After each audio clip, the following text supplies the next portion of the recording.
All right, so this is cluster analysis.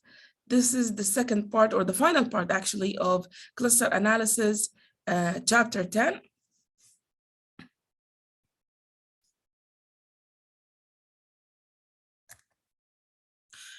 We're going to discuss today grid-based clustering method. The grid-based clustering method is the fourth type of clustering methods. We already discussed, or we already got introduced to partition-based clustering, hierarchical-based clustering, and density-based clustering. In partition-based clustering, we discussed the algorithms within this type in details. We got to know the k-means clustering, the k-medioid clustering, and how do they work. When we discussed hierarchical clustering, we did not go into details about this type. We only mentioned some of its algorithms. In the density-based algorithm, we discussed dbScan algorithm in details. Now in the grid-based clustering, we will only discuss two types of methods or algorithms, but we're not going to go through them in details. We're going to talk about STING, which is statistical information grid approach. And we're going to talk about clique. And clique actually relies on grid-based and subspace clustering, or we call it also density clustering. We're not going to discuss wave cluster. Okay, now for both STING or clique, we call them grid-based clustering, which means that we rely on a grid structure when we are grouping or partitioning our data. What do we call, or what do we mean by grid-based clustering, or using a grid cluster? Means that we have a grid which is a set of cells of similar size, and they are actually placed next to each other. So it's rectangular shapes or square shapes that are all or share the same number or the same size. Now, in both STING and clique, or actually in all grid-based approach clustering, we use this grid structure. However, in STING, we actually have layers of grid structures. Now, how do these layers or how are they identified? These layers, the topmost layer will have the least number of cells, and it goes more and more as we go to lower layers. Now, each cell in this layer will actually contribute to a set of cells in the lower layer. So this cell will contribute to 4 cells, 1, 2, 3, 4. And this cell will also contribute to 4 cells, 1, 2, 3, 4. And this cell will be contributing to these set of cells, and so forth. Now, why is this structure important? Because we use this structure to identify our clusters. So each cell is considered to be a cluster in the lowest level. Now, each cell, in order to have this as STING, each cell is actually containing its statistical information, meaning that each cell will be saving its minimum, maximum, standard deviation, mean, count, and what type of distribution is going to save. Is it normal distribution? Is it uniform distribution? And also it will be saving the confidence interval. Now, these shapes or these cells have this information. Why? Because this structure, which is some sort of a pyramid, has been identified to assist in querying data. In querying data meaning in searching data. Okay, now in searching data, it means that we use this structure to find data, but at the same time, it was applied in clustering because clustering is actually about finding which group does a certain data object belong to. Now, we use a top-down approach, meaning that we start from the upper layer and then we go down to the next layer. So what happens when we do that? First, when we go to the upper layer, we want to identify which cell actually provides, or in which cell can I find my objects, the object that I want to find, or in the case of clustering, to which cell does my object belong? So I have an object, let's say that I'll be clustering based on age attribute. So the object's age is 15. When I access a cell and I want to see which cell will my object belong to, when I look into the cells at the topmost layer, I will be looking at the minimum and maximum, for instance, and I will see that the minimum of age in this cell is 0 and the maximum age is 10. So this means that this cell, my object is not going to belong to this cell. If I move to another cell, I will have the cell minimum and maximum from 14 to 25. And the age that I have is 15. Then this means that my object is going to belong to this cell. When I identify the cell in the uppermost layer, I will be going down into the lowest layer, into the lower layer, and identify exactly to which one of the cells my object will belong. Again, using statistical information, I will be moving to the lower layer until I identify exactly to which layer does my object belong. So the idea is that it makes your query faster. It makes your identification of which cell does your object belong to faster, because you do not search all the grids. You search the grids starting from the upper layer. You search the cells that only belong to the cell where you think your object is part of, based on the statistical information. The advantages of this algorithm is that it's actually easy to understand, easy to implement. It's actually also it's easy to include new objects in order to be clusters. Also, this algorithm has a very good efficiency in terms of its big O notation. Big O notation, we said it is a function that reflects the maximum number of times the code will be run. And in this case, it is O of K, where K is the number of grid cells at the lowest level. The disadvantage of this algorithm is that the boundaries, the cluster boundaries, are either horizontal or vertical. It does not allow diagonal boundary. It means that the cluster is in a shape that I cannot change. It's only rectangles. The second grid-based algorithm is CLEAK, which is clustering in Quest. It was developed in 1998 by IBM. So there was a group working in IBM and they developed CLEAK. CLEAK uses both grid-based approach and density-based approach. In terms of what? In terms of, first of all, it identifies a grid. So I do have a number of cells that have the same the same size, and I use them to identify clusters. However, when I want to make a decision about a certain cell, whether it is forming a cluster or not, I will be applying the density-based approach. Another thing is that CLEAK works in m-dimensional data space. So it works in 1D and then 2D and then 3D. So it applies, or it can cluster objects based on multiple attributes, not only single attributes. Now, when we say a certain cell is going to form a cluster or not, we make two decisions. We make the decision about the minimum number of objects that the cell should have in order to consider it to be a cluster.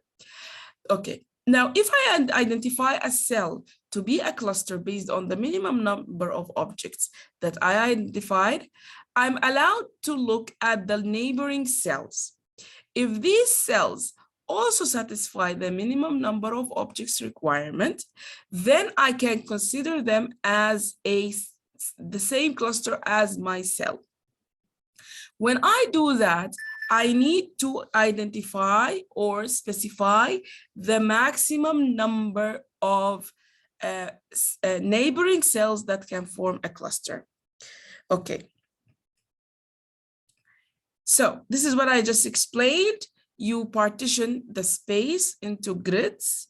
You identify the cells within each grid. You use you make two decisions to identify clusters based on the number of objects in each cell, and you identify how or what is the maximum number of cells, neighboring cells, that can be combined in the same cluster.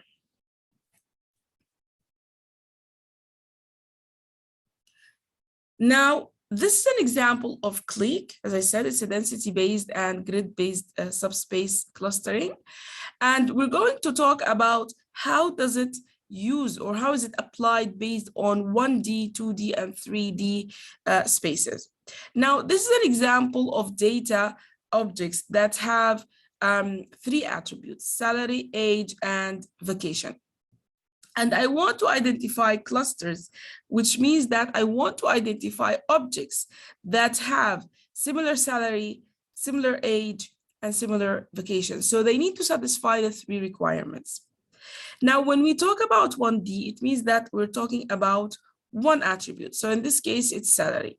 When I plot my objects based on salary, we'll notice where are the areas or where are the values where where more objects are existing. So in salary, most of the objects are between 30K and 50K. So this is where the objects are grouped.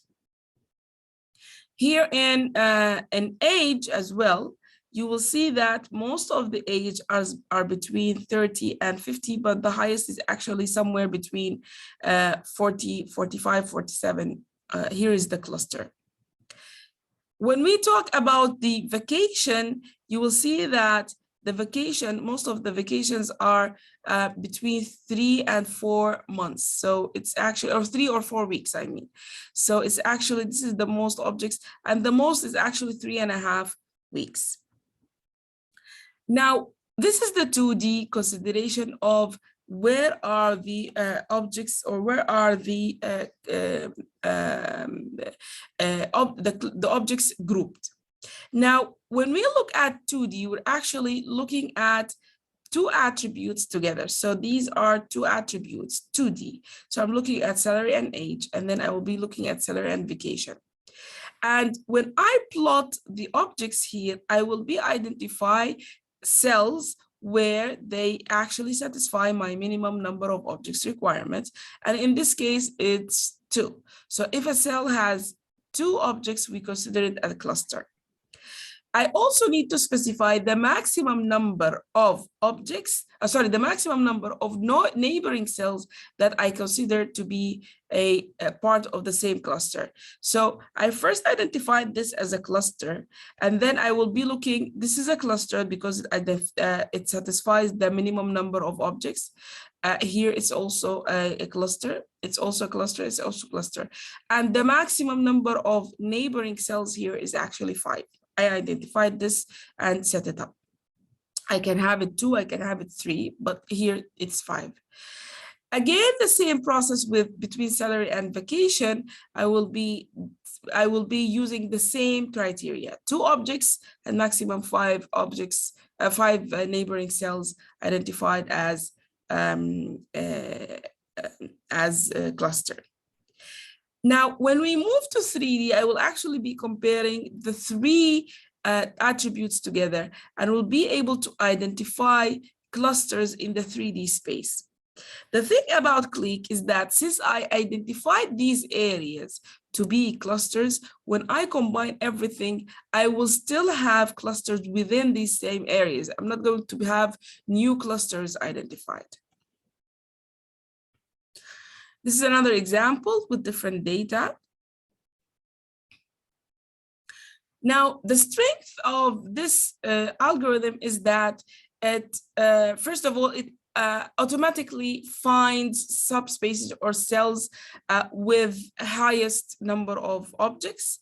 This algorithm is insensitive when it comes to the order of records input. So whenever you add a new object, it doesn't matter in which order you add them.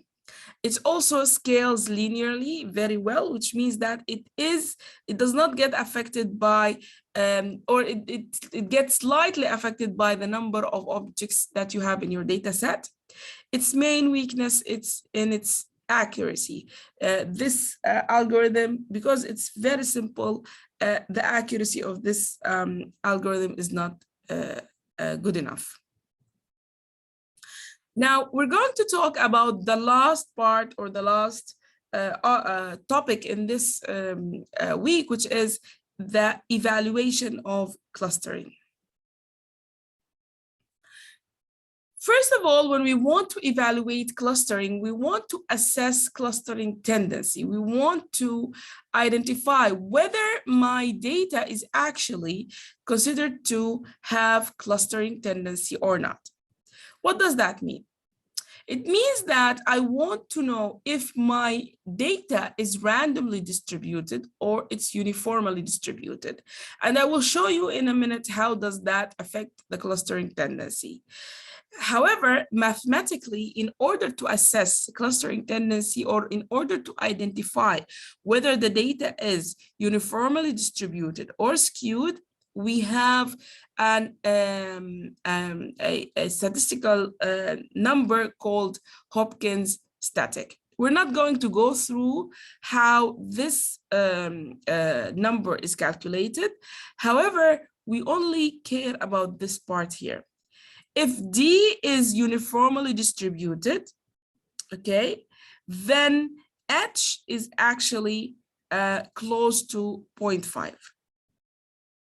If D is highly skewed, then H will be close to 0. Okay, 1 second. Now, this is a random data or skewed data, and this is uniform data, or it's actually very uniformly distributed, meaning that the distances between the data objects is almost the same for all objects. Okay, now having distances are the same, it means that it is because clustering actually relies on distances. So it is very difficult to identify clusters. The clustering tendency of uniform data is difficult to identify. Now, when we want to form a cluster and we try to attempt grouping these objects together, it might be okay. However, why not having clusters like this? Why not having clusters like this? Why don't we consider the whole data as a cluster? Because you will not have really differences in terms of distances. However, in random data, it's very easy to identify groups of data because the distances are different between the various objects. Now, this part, I'm not going to go through it in details. As I said, you just need to know that Hopkins static will show you whether the data is randomly distributed or uniformly distributed. Okay. Now, another issue regarding clustering is to determine the number of clusters. Remember when we were discussing k-means clustering, and I told you that k in k-means is usually goes through a process or an identification process to identify what is the proper number of K, which means also what is the proper number of clusters. Now we're going to look at some of the methods to identify the proper number of clusters. First of all, we have the empirical method. In the empirical method, we use this formula. It's the square root of n divided by 2, where n here is the number of objects in the data set. In the example, n is 200, so 200 divided by 2, that's 100. The square root of 100 is 10, which means that empirically, k is 10. Another method is the elbow method, and in the elbow method, we use a graph, and I will show you in a minute. This graph actually plots the sum of within cluster variance in each cluster. So it first identifies if we have 2 clusters, what is the sum of within cluster variance, which means that it calculates the sum of the distances or the difference between the distances of the objects. And then again, it tries when k is 2, k is 3, k is 4, k is 5, and so forth. Now, I will show you elbow method in a minute. A third method is using cross-validation, which means that we will be dividing the data set into m parts. It's the same concept of grid cross-validation as we introduced it in classification. Now, we use m-1 part, which means that if we have 10 parts, we use 9 parts to obtain the clustering model. And we use the final part, which is the 10th part, to test the quality of the cluster. For example, how do we do that? We test that using the distances between the test data and the centroids, and probably use the sum of square distances with them. Now, we need to repeat this method by using different types of k. So it's experimentation. We use it once with k equal 2, k equal 3, k equal 4, and we see how does the overall quality improves. And when we have the best quality, it means that we have the correct k. This is the elbow method, and elbow is actually means core. This is your hand.